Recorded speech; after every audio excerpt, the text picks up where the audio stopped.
বিসমিল্লাহির রহমানির রহিম। আসসালামু আলাইকুম রহমতুল্লাহ। সুপ্রিয় শিক্ষার্থীরা, ক্রিয়েটিভ টিচিং মেথডের পক্ষ থেকে আমি মোহাম্মদ আতিকুল ইসলাম সুমন নিয়ে আসলাম পরিসংখ্যানের উপরে আরও একটি গুরুত্বপূর্ণ ক্লাস। আমাদের আজকের ক্লাস মধ্যক। তো আমাদের আজকে মধ্যক রয়েছে যে সারণী হতে মধ্যক, অর্থাৎ সূত্রের সাহায্যে মধ্যক নির্ণয় করো।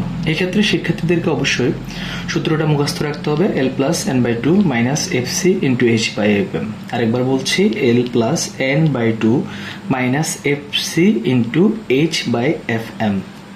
তো এখানে এল মানে মধ্যক শ্রেণীর নিম্নসীমা, এন মানে গণসংখ্যার যোগফল, এফ সি মধ্যক শ্রেণীর যোজিত সংখ্যার পূর্ববর্তী সংখ্যা, এইচ শ্রেণীব্যাপ্তি অ্যান্ড এফ এম হচ্ছে মধ্যক শ্রেণীর গণসংখ্যা। তাহলে মধ্যক শ্রেণী, মধ্যক শ্রেণী, মধ্যক শ্রেণী এই কথাটা তিনবার ব্যবহার করা হয়েছে।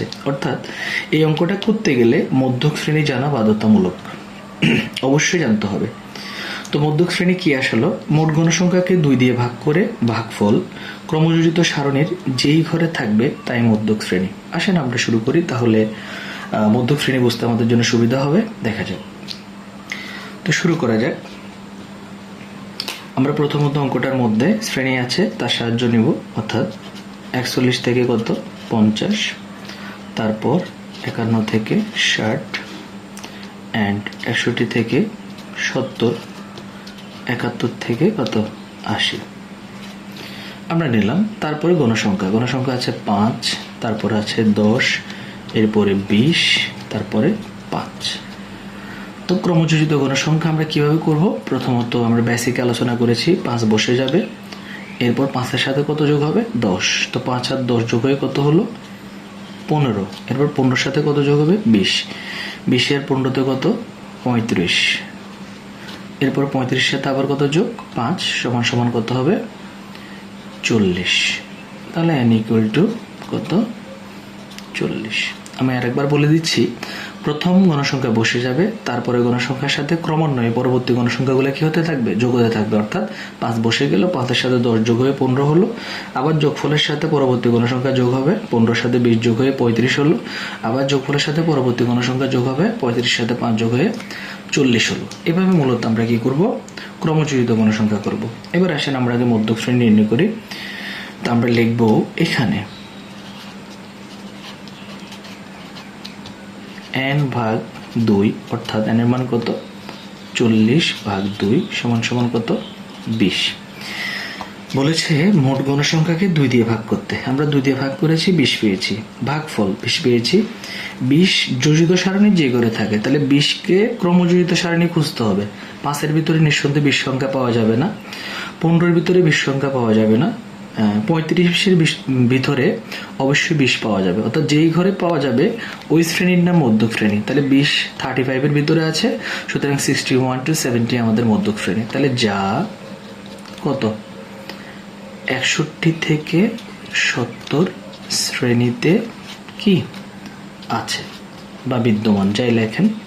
সুতরাং মধ্যক শ্রেণী কত? 61 থেকে 70 পেয়ে গেলাম।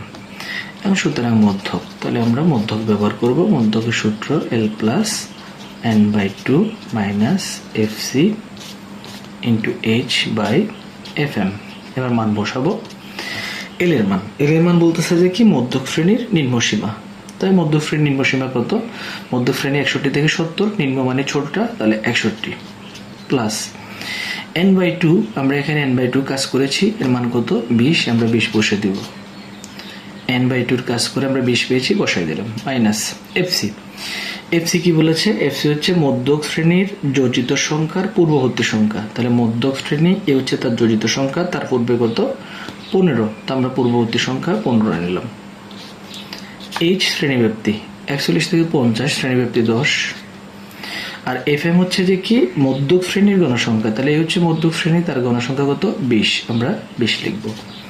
বাকিটা ক্যালকুলেটরের কাজ। তো ক্যালকুলেশনের ক্ষেত্রে আমরা অবশ্যই আমাদের ওই বীজগণিতের বেসিক রুলস যেটা ছিল বদমাস, সেই রুলসটা অবশ্যই জানতে হবে। যারা জানেন না তারা ওই ক্লাসটা করে নেবেন। তো আমরা দেখিনি এখানে প্রথমত মাথায় রাখতে হবে যে কি? প্রথম বন্ধনীর কাজ করব। তো প্রথম বন্ধনীতে কত রয়েছে? 20 থেকে 15 বিয়োগ করতে হবে। আমরা বন্ধনীর ভিতরে কাজ করলাম, তাই 20 বিয়োগ 15 ইকুয়াল তাহলে আমরা 20 বিয়োগ 15 ইকুয়াল পেয়ে গেলাম 5। এরপরে গুণের কাজ, তারপরে আমরা বন্ধনীর বাইরে যাব, বাইরে আগে গুণের কাজ পরে ভাগের কাজ। তাহলে ইন্টু কত 10 ইকুয়াল, আমি আবার ইকুয়াল দিব, তারপর ভাগ কত 20 ইকুয়াল, সর্বশেষ যোগের কাজ করব 61 ইকুয়াল, আমি পেয়ে গেলাম কত 63.5। তাহলে সুপ্রিয় শিক্ষার্থীরা আমি আরেকবার বলছি, আগে বিয়োগ, এরপরে গুণ, পরে ভাগ, শেষে যোগ। প্রথমে বিয়োগ, তারপরে গুণ, তারপরে ভাগ, শেষে যোগ। আগে যোগের কাজ করলে আপনাদের অঙ্কটা কি হবে, ভুল হবে।